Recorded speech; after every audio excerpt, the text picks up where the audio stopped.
If you're new to reloading, you may not be aware that one of the most annoying things that can happen is dealing with a stuck case. Having a consistent lube process can as a minimum save you hours of frustration trying to remove the stuck case yourself, up to a couple weeks without your die because you had to send it back to the manufacturer to have them remove it for you. If you didn't know, this is a service that most die manufacturers offer, and it's not because no one needs to use it. While the stuck case remover is something that I think most folks should have on their bench, let's try our best not to need to use it today. So why do we even need case lube? Well, case lube is a lubricant that we're used to apply to the outside of our brass cases before resizing. It reduces the friction between the case and the resizing die, making it much easier to resize and prevent the case from getting stuck in the first place. If you're solely reloading for pistol calibers and using carbide dies, you may be able to get away without using any lube at all, but make sure you check with your die manufacturer for their recommendations if you decide to go that route. Here on the bench, we have some of the most common types of case lube that you're going to run into.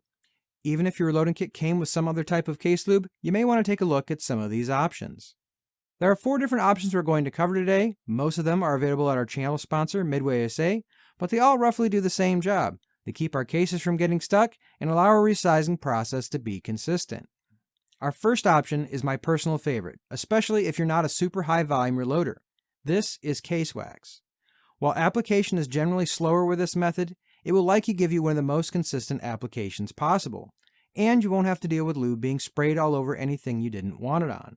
A little dab will do you, and usually less is more. Don't let this small container fool you.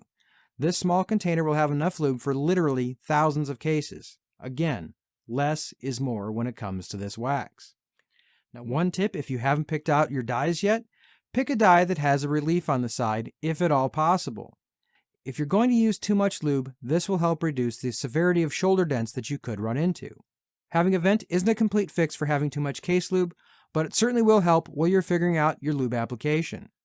The second option we'll look at is a case lube pad. These have been around for quite a while, and simply adding some of this liquid lube to the pad and giving your case a roll is how you apply the lube to the case.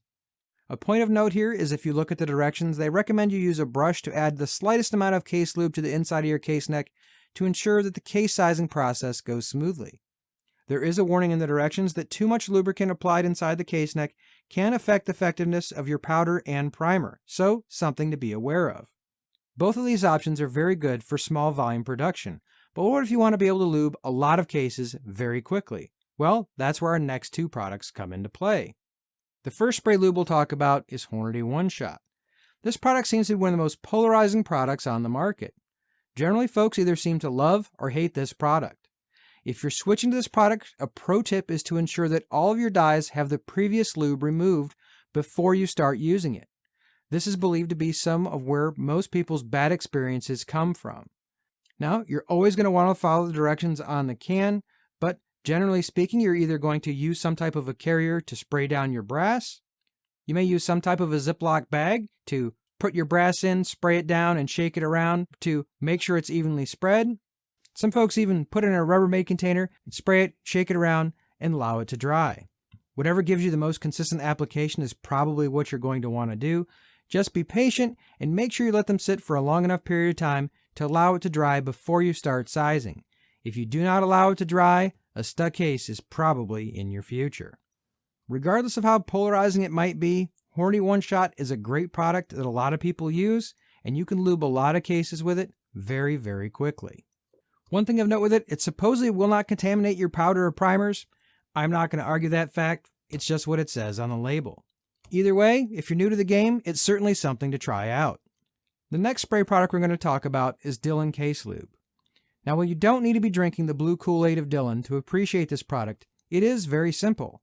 This contains alcohol and lanolin. It says it right on the label. These 2 ingredients are what some folks use even to make their own lube with. But even if you're going to give it a shot to make your own lube, picking up a container of this solution might be a good idea just to see the consistency that it gives you so you know what you're looking to attain. Plus, frankly, you can reuse the container, put it right in there, and no one would know the difference. Application of this is going to be similar to Hornady OneShot. Spray it on in whatever container you so choose, shake it around, make sure you have an even application, and let it dry long enough to let the alcohol evaporate and leave the lanolin on the cases. As long as you do that, I've had very good luck with it. And if you're new to the game, I think you'll be surprised how little you really need to have a very effective sizing process. If you're interested in making your own case lube, I've heard it's quite easy. All you'll need is some liquid lanolin as well as some alcohol. Some folks seem to recommend around a 10-to-1 mixture, but frankly, I haven't went down that rabbit hole yet. There are plenty of other videos that cover it, but I would recommend that if you're new, try and start out with one of these known products to get a good baseline of what you should expect with your own case lube, should you go down that route. After you've resized your cases, it's important to clean your brass thoroughly to remove any residual case lube. You don't want to contaminate your powder, though again, some products claim that this will not happen. You still don't want any residual lube to get in your chamber. This will help prevent any problems with function, as well as premature pressure signs with your reloads. To clean your cases, simply wipe them down with a clean towel or cloth with a little bit of alcohol, or possibly use a tumbler to clean them more thoroughly. After you have your cases lubed, the next thing you're going to need to do is set up your sizing die, and that video is right here. I'll see you in that video, and until then, stay safe in small groups.